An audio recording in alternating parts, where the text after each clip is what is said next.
Welcome back to the channel, guys. Today I'll be bringing you some more Forza Horizon 5 gameplay and performance. I'm also going to be showing off some of the ray tracing mode performance and visuals as well. So I'm just going to quickly go into my in-game settings first. So playing at a resolution of 3840 by 2160. FOV is at default. I have pushed the driver cam to 55. This gives you a bit more of a look at the steering wheel. In terms of graphics, everything's at extreme. Now I'm using MSAA as the anti-aliasing method. 2 times is perfect for a resolution such as 4K, and you don't really want to push too hard on this because it's going to give you diminishing returns and just waste performance really. Now FXAA is definitely a more cheaper alternative, but it adds a lot of blur to the game. Does help a little bit with the jaggies, but for me it's not something I'm willing to trade, so I'll just rather use a single anti-aliasing method, which is MSAA, and everything else is at extreme. So ray tracing on this game generally would only be working in the Forza Vista mode. For those who don't know what that is, it's like a close-up kind of showroom interactive type area of the game where you've just got you and your car at a high detailed environment, and that's all it is. But when you're trying to play the game generally amongst other cars, there is no ray tracing, but now there is a mod that actually allows that. So if you just look to the left hand side of the screen, you can see my on-screen display here, which shows my performance in real time. This is MSI Afterburner and RibbonTuner statistics server. You can see I'm getting around 99 to 100 frames per second right now. What I'm going to do is enable the mod. Now, depending on the version of the game, you need to use the correct cheat engine profile. I'm using the Windows Store version of the game, so your profile should say UWP. Once you've loaded that up, you don't necessarily have to load Forza Horizon 5, but I do that just in case you've never done it before. So that's the first step. You then get presented with the ray tracing enable option. This will force ray tracing at all times. Then you get the extra bounce option. This will give you more ray tracing detail in like a Forza Vista kind of scenario, or even in your own mirrors where one bounce isn't enough. So what you want to do is change the value from 0 to 1, which will add a second ray, which will give you more detail when it comes to ray tracing. Now, rays per pixel is just a resolution of the pixel that's being ray traced, and if you leave this at 2, which is default, this will just stick to your native resolution. You can put the value to 3. I wouldn't recommend it. It makes it a higher resolution image. However, the performance hits about 20 frames per second, so I really wouldn't recommend it. The game is heavy enough as it is, even without ray tracing forced on. So earlier on I was getting around 100 to 99 frames per second. As you can see now, I'm getting 81 frames per second. So just so you know, the ray tracing is strictly confined to your own vehicle. So even if you're driving around 6 or 7 other cars, it won't really have an impact on performance. So as you can see, it's night time right now. Thought I'd go for a little bit of a drive with the Range Rover Sport SVR 2015 edition. Just going to move my cursor off the screen. They really need to fix that. Playground Games were meant to be coming out with an update hotfix this weekend, but that's been pushed back to the week, and hopefully they'll resolve issues like that. Realistically, your cursor should just disappear when inactive. So I'm just going to go and do a race right now, show you what performance is like around among other cars, and then I'll just do a little bit of exploring. Hopefully the daytime will creep up on us, and then we can start appreciating those reflections a little bit more. But in general, the RTX 3090 has no issue running this ray tracing mod. You'll get into the high 70s generally with this, unless you're around loads of vegetation or foliage, then we'll drop down into like the 65 range. Again, it's still smooth, but ideally you want to kind of sit up around the 80 frames per second range. It just feels a bit smoother.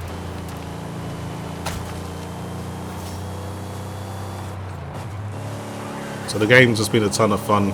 I bought the premium version on the 9th, so I got a bit of early access, and I haven't been able to put the game down. Just fully been enjoying it. Very fun game to play. Doesn't take itself too seriously like a racing sim. It's just literally pick up and play. I'm playing with my Xbox 360 wireless pad on the PC, Works like a charm. And yeah, I'd recommend this game to anyone. This is easily going to be one of the top 10 games of 2021. No doubt about it.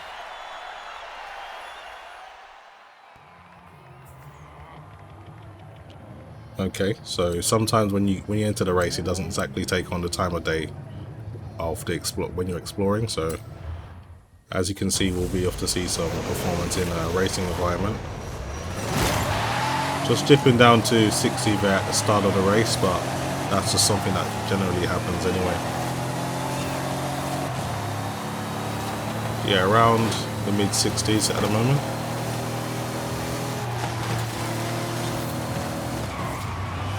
Ooh, went in a little bit too hot there. Try to race as clean as possible. I don't really like treating my car as a bumper car. If I can get past someone clean, I will. But the AI on this game are not shy to bump into you. Just be aware of that. So sometimes you have to fight fire with fire. And I love the cosmetic approach on the game as well. So there's like at least 3 layers of how dirty your car can get. It's not just a bit of dust on the tires and then mud on your side skirts and then, you know, cracks and scrapes here. There's so much detail they add into cosmetic damage. It's insane. They really have put a lot of work into the game. Damn. I have to get a move on now because almost already halfway through this sprint.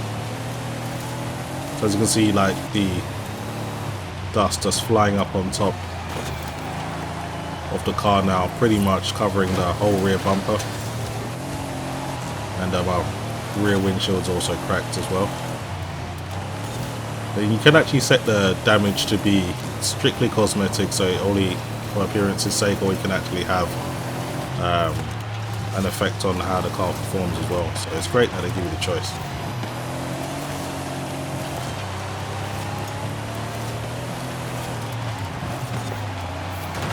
I've seen a lot of people have issues with the game in terms of either launching the game or just crashes. Personally, it's been great for me. It's just been rock solid. I've had 1 or 2 crashes, but that's like 2.5, 3 hours period of time gameplay. I've done way over 40 hours of gameplay, and I think I've only had 2 crashes in that time. So for a game that's just been released, you know, I'm not gonna be too bothered about that. But there are people that have had a much worse experience, so I guess it just depends on your configuration. I was just able to scrape second place there.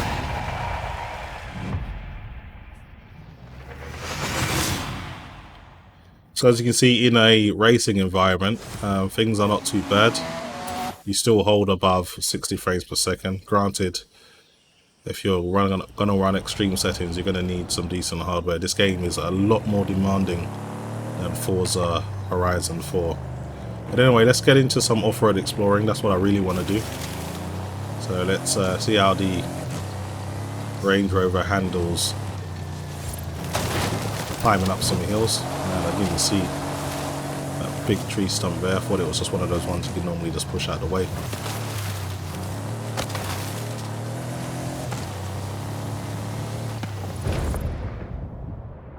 Didn't even know there was a jump here.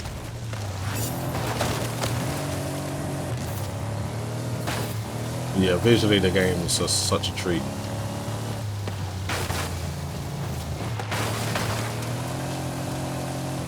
So again, in high foliage areas with a lot of vegetation, as you can see, that's when your performance dips into below 60 frames per second range.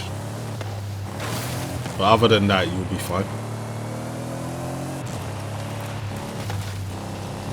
We'll find a nice dirt road to race on.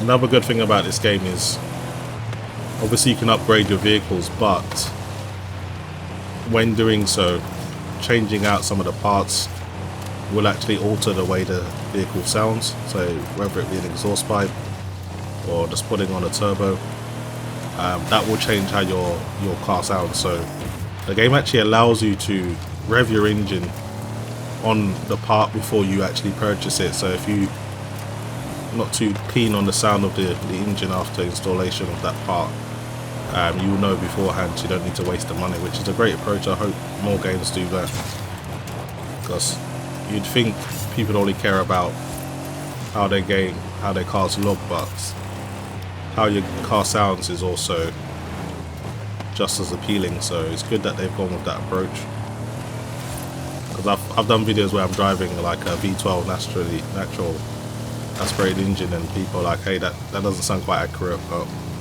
it's because I've tuned the car up and put in turbos or done like vehicle conversions or things like that, changed it from rear-wheel drive to all-wheel drive, and just done different things, changed the exhaust pipes, and then the car just sounds completely different.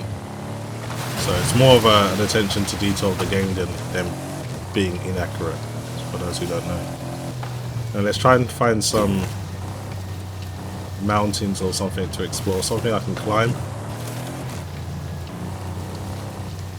Go into the cockpit view. Performance doesn't change a great deal when you're in your cockpit view. I think Mexico is actually a really good location for this game, and it's got such diverse like environments. So you've got like the desert-y part, then you've got like the jungle, and then you know, you've got the kind of inner kind of city as well, like towns. And there's a real change in environment depending on where you are on the map, and the map is absolutely huge. Even with like a highly tuned Lamborghini Sesto Elemento that can do pretty much 230 miles per hour on average, you'll still take around 10 minutes to drive around the whole island. So yeah, it's quite long, very big island as well. So some stuff are out of bounds, but for the most part, most things that you see you can actually drive on. So let's just cut across the country now. That's what this car was built for. See if we can climb up any of these mountains.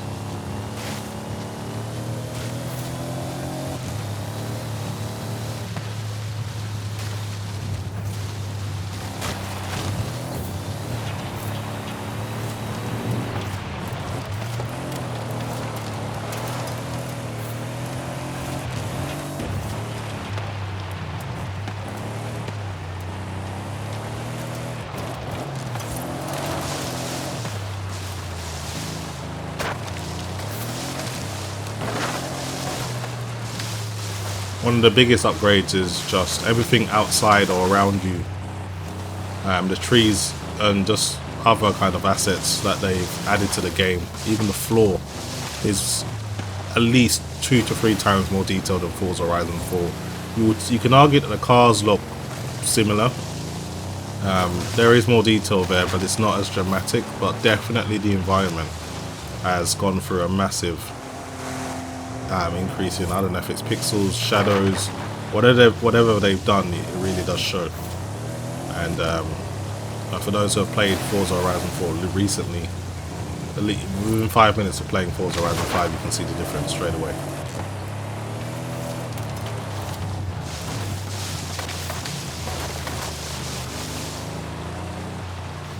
So when you go into the water as well, it actually cleans the car off. So as you can see, it was all muddy at the side a moment ago. Just go into the water for a little while, and it all becomes nice and clean.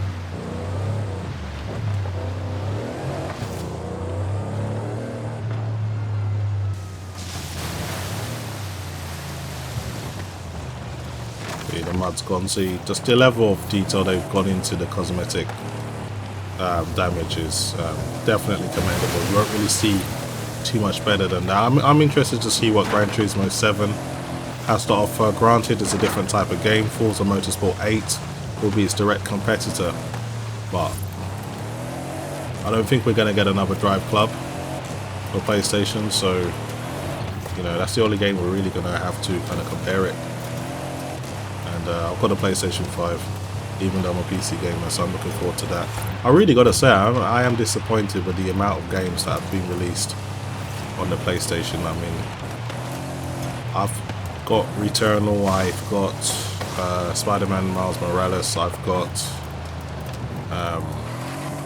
obviously some of the PlayStation 4 kind of enhanced games like Ghost of Tsushima, God of War, and a few others. I can't kind of remember them now, but honestly there's been nothing released for PlayStation that I can think of that's like been like, yes, I want to buy the console for it, apart from maybe the Final Fantasy 7 remake. That was pretty good with all the side missions and stuff with Yuffie. But apart from that, there's not been much, and they really need to get their act together. Sure, there's Horizon, there's Forbidden West from Horizon Zero Dawn coming out soon, and then you've got a few other games coming out in 2022. But 2021 that seems like a complete write-off if you're a PlayStation console owner. It's not been great. Anyway, some areas are out of bounds. For the most part, you can kind of explore everywhere, but some places are out of bounds. Let's go on the beach.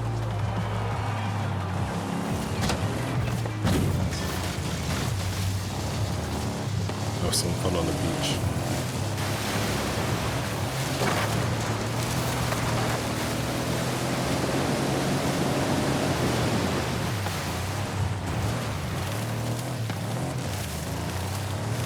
Well, the sheer scale of this game is fantastic, and this is without the DLC as well. I think most people will be content with what the game has to offer. No, yeah, definitely. It definitely has earned the plaudits that it's getting. It's a fantastic game. Recommend it to anyone, and it's for everybody as well. You don't need to be like a serious sim racer. You don't have to have a wheel, pedals to enjoy it.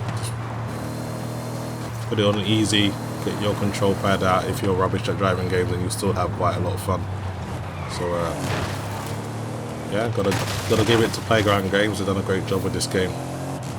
Hopefully they get the recognition for it, because often driving games get overlooked when it comes to Game of the Year awards. They don't really rank too highly. They're always like mentioned, but they never get the main awards. But in terms of like fun, yeah, I've really had a blast with this. Anyway, let's go to a different environment. I can fast travel, so let's go somewhere like the desert maybe, and do some exploring. So I'm just gonna fast travel around here.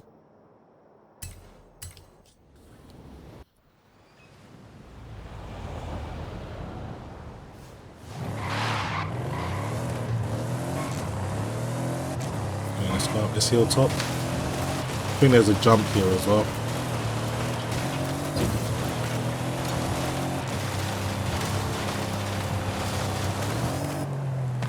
Yeah, there is, but you have to go the other side. Range Rover getting up that hill pretty easy though.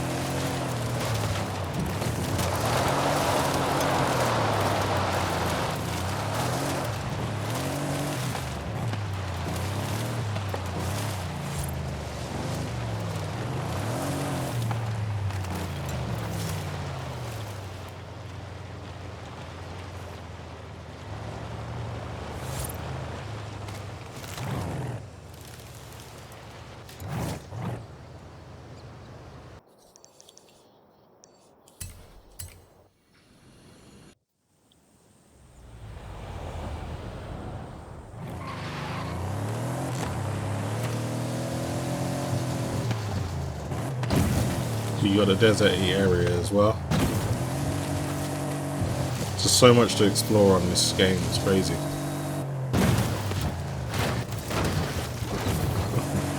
Completely wrecking the car.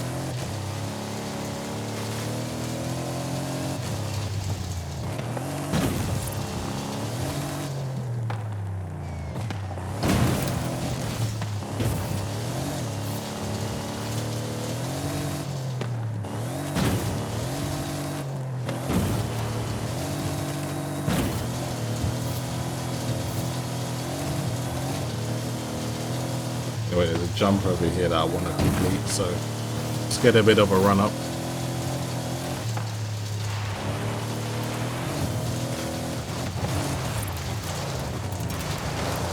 This will do.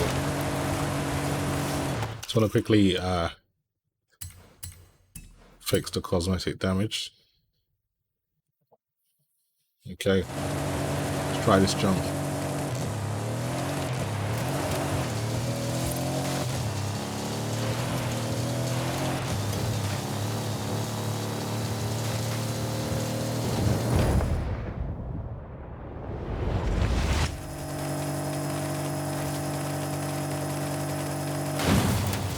Pretty decent. Not quite 3 stars though, I'll have to bring a faster vehicle to do that. Anyway guys, that's pretty much it for me. Let's have a look at Forza Horizon 5 and its ray tracing mod. What do you guys think? Is it worth it? Is it not? For me, I'm not bothered either way. I don't really notice it too much. I guess you'd have to be side by side to really appreciate it, but for me, what the game does in general is fine. I can see why the dev team left out ray tracing outside of Forza Vista mode. Doesn't seem to add too much to the game. But I'll leave it there guys. Thanks for watching, and I'll see you guys in the next video.